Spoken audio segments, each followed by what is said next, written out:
Binary search trees को तेज माना जाता है जिनका search time O log n होता है, लेकिन इंसर्शंस का एक गलत सीक्वेंस आपके ट्री को एक ग्लोरिफाइड लिंक्ड लिस्ट में बदल सकता है जिसका सर्च टाइम पैथेटिक ON होता है।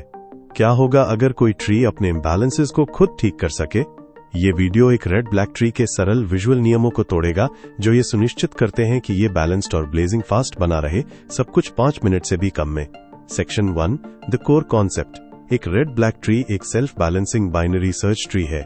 ये इस बुनियादी नियम का पालन करता है, लेफ्ट चाइल्ड छोटा है, राइट चाइल्ड बड़ा है। सेल्फ बैलेंसिंग हिस्सा इसका गुप्त हथियार है। एक रेगुलर BST सॉर्टेड डेटा के साथ एक तरफा हो जाता है। एक रेड ब्लैक ट्री हर नोड में एक जानकारी जोड़कर इसे रोकता है, एक कलर या तो रेड या ब्लैक। ये कलर्स 5 कड़े प्रॉपर्टीज के एक सेट द्वारा नियंत्रित होते हैं। यदि कोई इंसर्शन या डिलीशन ट्री के बैलेंस को बिगाड़ता है तो ये ट्री को वापस बैलेंस्ड स्टेट में लाने के लिए रीकलरिंग और रोटेशंस को ट्रिगर करता है। Section 2, the 5 core properties. ये 5 रूल्स हैं जिन पर हर रेड ब्लैक ट्री चलता है। रूल 1, हर नोड या तो रेड है या ब्लैक। ये हमारे 2 कलर सिस्टम को स्थापित करता है। हर एक नोड में इन 2 रंगों में से एक होता है। रूल 2, ट्री का रूट हमेशा ब्लैक होता है। टॉप नोड ब्लैक होना चाहिए जो पूरे स्ट्रक्चर के लिए एक स्टेबल एंकर प्रदान करता है। रूल 3, सभी लीव्स ब्लैक होती हैं। रेड ब्लैक ट्रीज में किसी भी ब्रांच के अंत में नल पॉइंटर्स को ब्लैक लीफ नोड्स माना जाता है। ये एक अकाउंटिंग ट्रिक है जो बैलेंसिंग एल्गोरिदम्स को सरल बनाती है, ये सुनिश्चित करके कि हर पाथ लगातार समाप्त हो। रूल 4, अगर कोई नोड रेड है तो उसके दोनों चिल्ड्रन ब्लैक होने चाहिए। आपके पास कभी भी पेरेंट चाइल्ड के रूप में लगातार 2 रेड नोड्स नहीं हो सकते। ये सीधे तौर पर ट्री को बहुत लंबा और पतला होने से रोकता है। रूल 5, किसी दिए गए नोड से उसके किसी भी डिसेंडेंट लीव्स तक के हर पाथ में ब्लैक नोड्स की संख्या समान होती है। ये ब्लैक हाइट प्रॉपर्टी है और यह बैलेंस की अंतिम गारंटी है। कोई फर्क नहीं पड़ता कि आप किसी नोड से लीफ तक कौन सा रास्ता अपनाते हैं, ब्लैक नोड्स की गिनती हमेशा समान रहती है। यही नियम लॉगरिथमिक हाइट सुनिश्चित करता है और O log n परफॉर्मेंस देता है।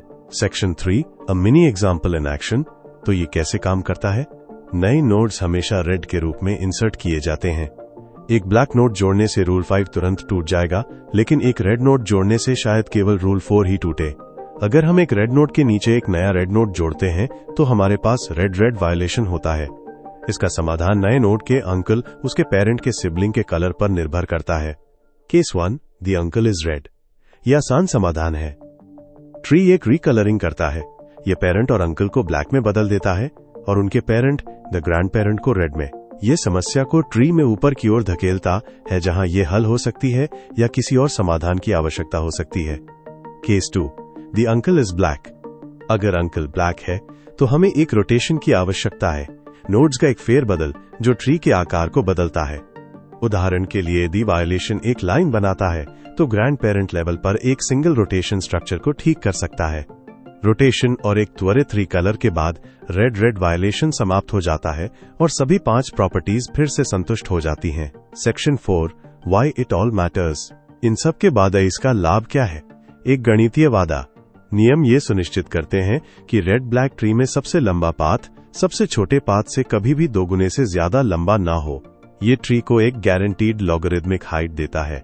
क्योंकि ट्री कभी भी एक लंबी बदसूरत चेन नहीं बन सकता, इसलिए किसी नोड को सर्च, इंसर्ट या डिलीट करने में लगने वाला समय हमेशा O log n होता है। इसका मतलब है कि आपका ट्री 1000 नोड से बढ़कर 10 लाख नोड्स तक पहुंच सकता है और कुछ खोजने में लगने वाला समय मुश्किल से बदलता है। यही अविश्वसनीय विश्वसनीयता है जिसके कारण रेड ब्लैक ट्रीज का उपयोग C++ मैप्स, जावा के ट्री मैप और ऑपरेटिंग सिस्टम शेड्यूलर्स में किया जाता है। अगर इस गाइड ने आखिरकार रेड ब्लैक ट्रीज को आपके लिए आसान बना दिया है तो उस लाइक बटन को स्मैश करें। और अगर आप चाहते हैं कि और भी कंप्यूटर साइंस कॉन्सेप्ट्स को सरल बनाया जाए तो सब्सक्राइब करना सुनिश्चित करें ताकि आप अगली गाइड को मिस न करें। कंक्लूजन, तो ये है एक रेड ब्लैक ट्री, एक स्मार्ट बाइनरी सर्च ट्री जो खुद को बैलेंस्ड रखने के लिए एक सरल कलर सिस्टम का उपयोग करता है। ये 5 नियमों का पालन करता है। हर नोड रेड या ब्लैक है, रूट ब्लैक है, लीव्स ब्लैक है। एक रेड नोड का चाइल्ड रेड नहीं हो सकता और किसी नोड से लीफ तक के हर पाथ में ब्लैक नोड्स की संख्या समान होती है। अब और परफॉर्मेंस नाइटमेयर्स नहीं, बस बैलेंस्ड, प्रिडिक्टेबल और पावरफुल स्पीड।